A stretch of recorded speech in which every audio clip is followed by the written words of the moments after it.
Alright, people, so I'm here with your Raw review. A little bit late, but let me just tell you the quick story here. So, got home from work about 8:30, maybe a little bit after. I was pretty fucking tired, and I mean, this show is not a show you want to watch when you're fucking tired. I mean, so I got about through half of it. It was total fucking shit. I mean, this was one of the, worst of the worst shows, and going by WWE even going by your average fucking Raw, this was worse than your average fucking Raw, which really tells you something about this show. And I just couldn't really make it fucking through. This show is just 3 hours. It's too fucking long. So let me just get into the review here. So to get the show started off, you got a battle royal for the number one contender for your IC championship here. And I mean, who the fuck cares about this fucking match? It's fucking 20 fucking jobbers wrestling, punching each other for like 15 minutes. I mean, who the fuck really wants to watch that? Oh, and to have the prestigious honor of being number one contender to the Miz's Intercontinental Champion, who was the Miz, who wasn't even there for like a month just recently. I mean, yeah, that's such a prestigious honor there. So I fucking despise battle royals. I think they're fucking awful unless it's a Royal Rumble, because there's not as many people in the ring with the Royal Rumble, and people come down once at a time. They're surprise entrances. With just if you just throw like fucking 20, 30 people in a ring, they don't have any room to do anything. It's just everybody punching each other for like 10, 15 minutes. Or maybe they'll do a clothesline. Oh my god, it's nothing fun. It's nothing fun to watch. And then you get fucking. They've been hyping up Darren Young now for like 2 months. Oh, we're going to make Darren Young great again with this fucking old goofball, Bob Backlund, yelling at him like a total fucking retard. And then all of a sudden, he just fucking shows up on advertised. It felt very fucking weird for him to just debut his new gimmick here, just right out of the fucking blue. And he's number one contender now. Who the fuck really cares? So. It's a fucking horrible way to start the show. 0 out of 5 stars. Just fucking sucked. And speaking of fucking sucking, we get Sheamus defeating Zack Ryder in just a boring, short jobber match here. I mean, what the fuck are they doing with Zack Ryder? If they're going to trot him out there and just have him fucking lose to fucking jobbers, fucking... talentless people like Sheamus. I mean, you might as well just put him off of TV. There's no point in having him on TV. You either fucking give him a little bit of a push or just take. Don't fucking tease us by giving us a little bit of hope that you're going to push Zack Ryder. Just get him the fuck off it. I wish they would just fucking push him a little bit, at least a little bit, since he's got a lot of fucking momentum. At least he had a lot of momentum behind him. But whatever momentum he did have behind him, WWE has made sure to kill that by turning him into a jobber. So this was just a terrible match. 0 out of 5 stars. Then we have Breeze Dongo defeating the Lucha Dragon. This was just another fucking thrown together jobber match. Fucking wasn't really... There was some decent wrestling in here, but how can you fucking even give this a good rating? Because it's just two jobber tag teams. Breeze Dongo, fucking two... fucking lunatics who are acting like girls, obsessed with their looks. I mean, it's not really that great of a gimmick. I'm just poking fun at it. You gotta have some fun here with this shitty product every once in a while, but I mean, the point is, it's just two jobber tag teams fighting. It's not going to mean anything in the long run here. So, but I'm gonna give it like 1 out of 5 stars because there was a little bit of wrestling in here, but fact of the matter, fucking just bad fucking, bad booking here. 3 fucking horrible fucking matches to start the show. Pretty much jobbers. 3 fucking matches with jobbers to start the show. So then we have the Rollins report, this new segment called the Rollins Report, and he's like, well, I'm going to break some news on Roman. I'm like, okay, they're setting it up. It's going to be exciting. And it didn't really come through, really. They really just made it where they had Rollins saying some shit, and then they, took some interviews from Reigns from like a long time ago, or I don't know how long ago, and they just spliced it together. I mean, you could argue it was a little funny, but not really. I mean, we've seen. I mean, it's not like this is like something new. I mean, this is, I think, been done before. I mean, I can't point to specific examples, but I'm pretty sure this has been done before. And then we get an Ambrose comes out, and I actually kind of like this Ambrose promo, because he kind of talks about, he wasn't fucking crazy. He wasn't trying to do that little, crazy shit, which isn't crazy at all. He actually cut a somewhat serious promo talking about, I believe he talked about, like, how much he's worked for this. He said a really good line, I thought. He's like, think how much I've put myself through to get to this belt. And I mean, that makes sense, because he's like, I believe he's wrestled for like CZW and shit, and we all know he's been on the independents and shit, and I believe he's done some pretty hardcore shit. So like, think how hard I worked to get this belt. What do you think I'm gonna do to keep it? I thought that was a good line there. So that was it was a good fucking promo. I thought pretty good promo by Ambrose, and I mean, I'm all for them doing the lunatic thing gimmick, whatever. But do it seriously. Don't do it. They fucking do it like a softcore thing. Go all the way with it, like they did with like fucking Orton. I always make the comparison of Orton, like kissing Stephanie McMahon. They haven't done anything remotely close to that with Ambrose. I know Ambrose is a babyface, but still, you could make him a little bit crazy. But they haven't done that. He's not fucking crazy at all, really. So overall, this segment was it was all right here. The promo kind of, I'll say it was decent, okay? It was a decent little segment here. The interview thing was okay, and like I said, I kind of liked Ambrose's promo there. Then we have Owens defeating Cesaro. These two people have wrestled, I think, a decent amount of times, but every time they seem to wrestle, it's not really that good a match. I don't know if these guys just don't have good chemistry together or what, but I mean, usually when we get these two people wrestling, it's just kind of, they kind of just go through their typical moveset. We don't get really any high spots or too many surprises, so and that's what we kind of got here. So I'll give this match 1.25 out of 5 stars. And then Sami Zayn comes down there at the end to attack Owens and hits him a little bit, and then Owens gets a Cesaro swing.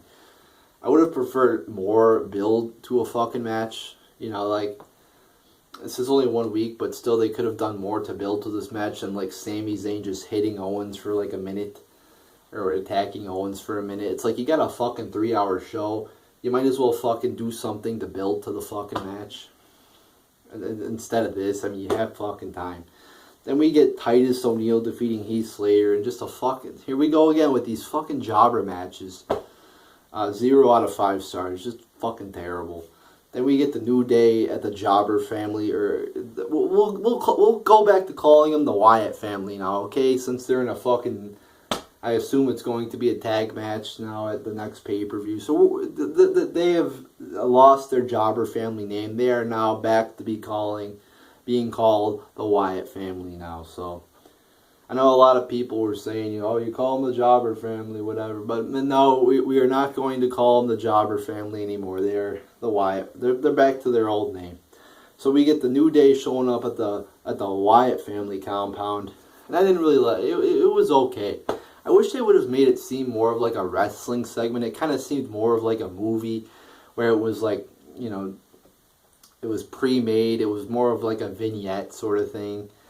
I wish they would have like done it live, made it seem more genuine, less put together, less special effects. I didn't. I mean, it was decent, but I thought they could have made it seem more real. Like it was, I don't know.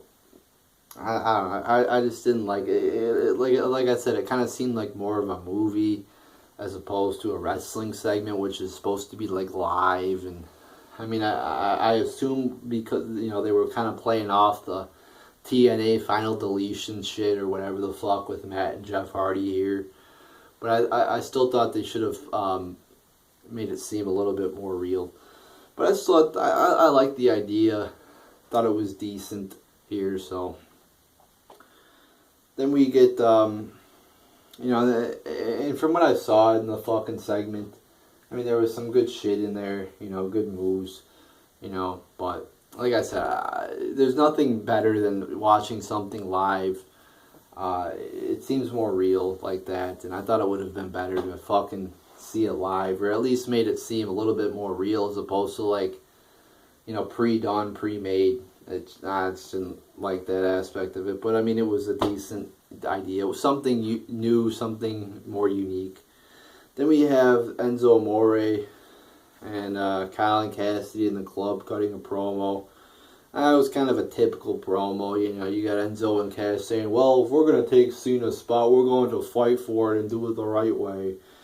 And then, you got the club saying, well, Cena doesn't care about you because he wasn't supposed to be there today because he's hosting the ESPYs.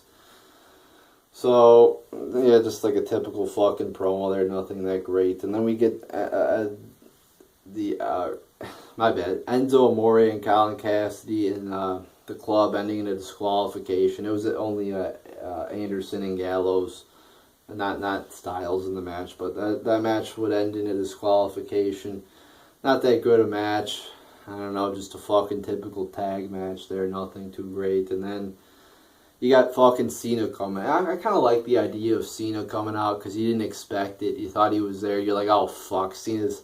There you go again, Cena fucking at the ESPYs. What the fuck is this, He's supposed to be on Raw on Monday night. And then he comes out, so they kind of tricked us there. But, I kind of like that. It was a pretty good thing there. But, I'll give the fucking...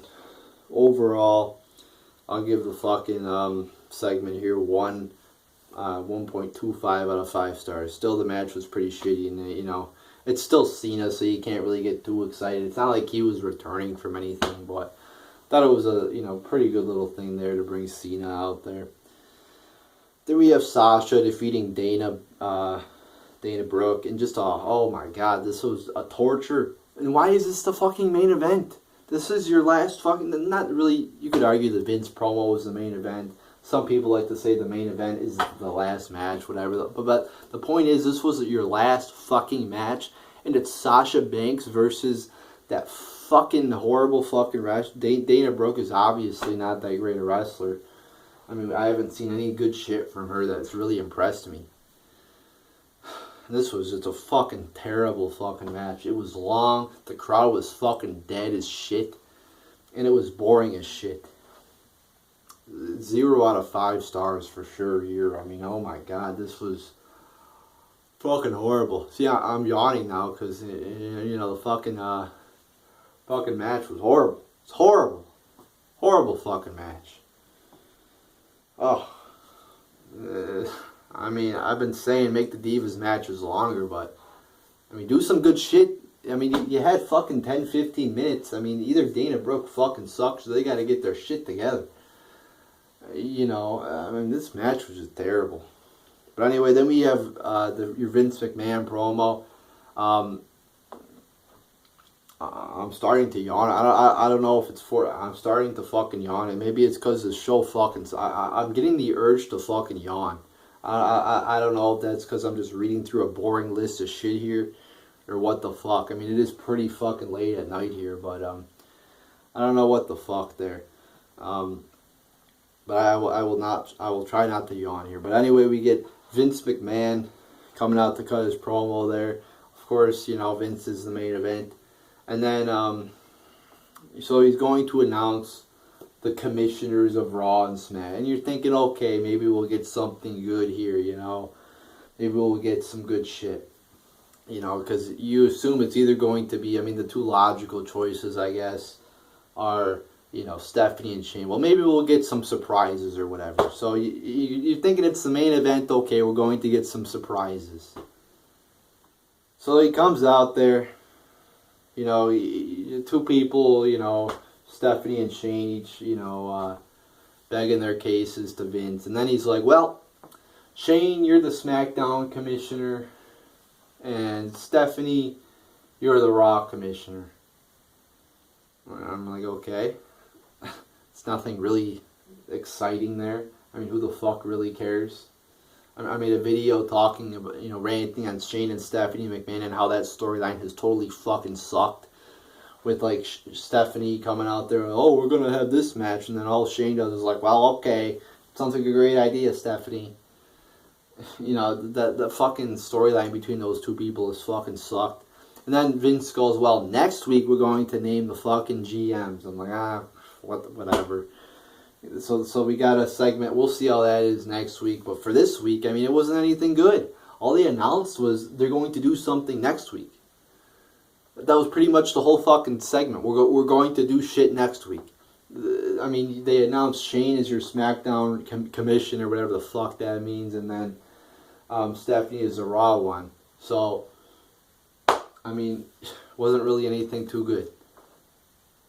So there you go, people.